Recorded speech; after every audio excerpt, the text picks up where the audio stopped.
السلام علیکم ورحمۃ اللہ۔ جنوبی افریقہ نے فلسطین اسرائیل جنگ کے درمیان ایک بڑا قدم اٹھا لیا ہے، ایک بڑا فیصلہ کیا ہے، اور واضح لفظوں میں جنوبی افریقہ کی حکومت نے کہا ہے اگر اس کے کسی بھی شہری نے اسرائیل جا کر آرمی کو جوائن کیا، غزہ پہنچ کر لڑائی کی، تو اس کو اپنے ملک میں مقدمہ کا سامنا کرنا پڑے گا، اس کو سخت ترین کیس کے تحت سزا دی جائے گی۔ اور یہ اب تک کا سب سے بڑا سخت قدم ہے اسرائیل کے خلاف جنوبی افریقہ کا، اور فلسطین کی، حماس کی، غزہ پٹی کی سب سے بڑی حمایت آئی ہے جنوبی افریقہ سے۔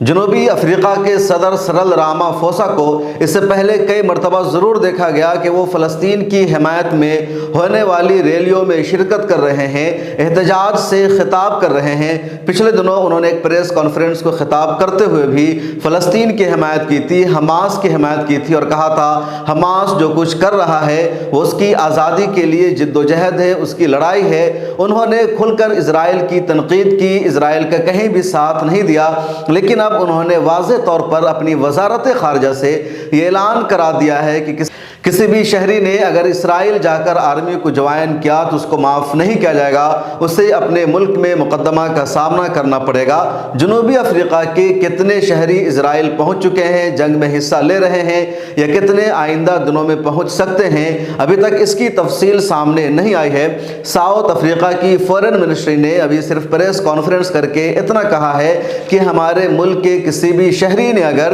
اسرائیل پہنچ کر جنگ میں حصہ لیا تو اس کو سخت ترین سزا دی جائے گی، اور یہ یقینی طور پر سخت اعلان ہے، اور ایسا اس لیے ہو رہا ہے، اور جنوبی افریقہ کو یہ بیان اس لیے دینا پڑا کہ پچھلے دنوں جب 7 اکتوبر کو حماس نے اسرائیل پر حملہ کیا، اس کے بعد اسرائیل نے غزہ پٹی پر حملہ شروع کر دیا، گراؤنڈ آپریشن شروع کر دیا، چاروں طرف سے غزہ پٹی کا دوبارہ محاصرہ کر لیا گیا۔ اس دوران اسرائیل کی حکومت نے دنیا بھر میں موجود صہیونیوں سے، یہودیوں سے، یا جو لوگ ڈبل شہریت رکھتے ہیں ان سب سے اپیل کی کہ وہ آ کر کے آرمی کو جوائن کریں، اس جنگ میں شرکت کریں، کیونکہ ہماری جو موجود آرمی ہے وہ کمزور پڑ رہی ہے، اس آرمی کو بہت زیادہ سپورٹ کی ضرورت ہے۔ اور یہی وجہ ہے کہ جو لوگ ڈبل شہریت رکھتے ہیں، یا ایسے لوگ جو صہیونی ایجنڈا پر یقین رکھتے ہیں اور وہ اسرائیل کی شہریت نہیں رکھتے ہیں، ان لوگوں نے بھی پہنچ کر آرمی کو جوائن کیا، وہ جنگ لڑنے لگے۔ پچھلے دنوں خبر آئی تھی کہ ایک انڈین بھی جنگ میں مارا گیا، کیونکہ اس کے پاس اسرائیل کی بھی شہریت تھی اور وہ غزہ پہنچ گیا تھا اور وہ جنگ میں مارا گیا تھا۔ تو ایسا ہی خبر آ رہی ہے کہ جنوبی افریقہ کے بھی بہت سارے یہودی، بہت سارے صہیونی جنہوں نے اسرائیل کی شہریت لے رکھی تھی اور جنگ کا اعلان ہونے کے بعد وہ اسرائیل پہنچ گئے، انہوں نے جنگ میں شرکت کی، تو ایسے لوگوں کے خلاف جنوبی افریقہ کی حکومت نے اعلان کیا ہے کہ ان سب کو بخشا نہیں جائے گا۔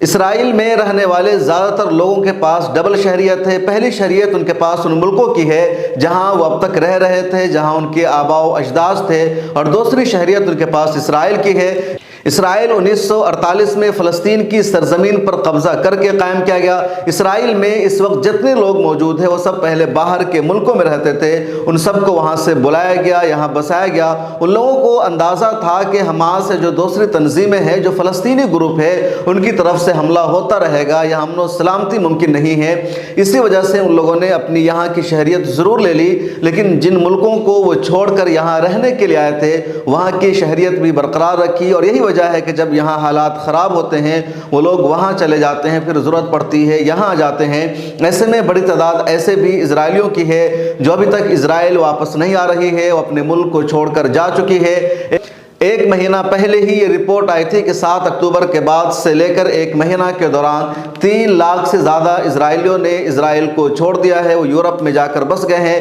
لیکن کچھ ایسے لوگ بھی ہیں جو صہیونی ایجنڈا پر یقین رکھتے ہیں، جو دہشت گردی پر یقین رکھتے ہیں، ان لوگوں نے یہاں آ کر آرمی کو جوائن کیا، وہ جنگ میں شریک ہو گئے۔ تو ایسی ہی ذہنیت رکھنے والوں کو، یا اسرائیل کے ایسے شہریوں کو جن کے پاس ڈبل شہریت ہے، اسرائیل کی بھی شہریت ہے، ساؤتھ افریقہ کی بھی شہریت ہے، ان لوگوں کو ساؤتھ افریقہ کی حکومت نے دھمکی دی ہے اور کہا ہے ان لوگوں کے خلاف کیس ہوگا، ان کو مقدمہ کا سامنا کرنا پڑے گا۔ وزارت خارجہ نے یہ بھی کہا کہ ہم نے یہ اعلان اپنے صدر راسل فوسا کی ہدایت پر کیا ہے۔ انہوں نے نیلسن منڈیلا کا بھی حوالہ دیا اور کہا نیلسن منڈیلا ہمیشہ فلسطینیوں کے ساتھ تھے اور اسرائیل کے قبضہ کو انہوں نے نسل پرستانہ قبضہ قرار دیا تھا، اس کی انہوں نے مخالفت کی تھی۔ ساؤتھ افریقہ ابھی بھی اپنی اسی فورن پالیسی پر برقرار ہے نیلسن منڈیلا نے جو ہدایت جاری کی تھی، جو ان کا مشورہ تھا، ان کی جو سوچ تھی، ساؤتھ افریقہ اسی سوچ کے ساتھ آگے بڑھے گا، فلسطین کے ساتھ کھڑا رہے گا،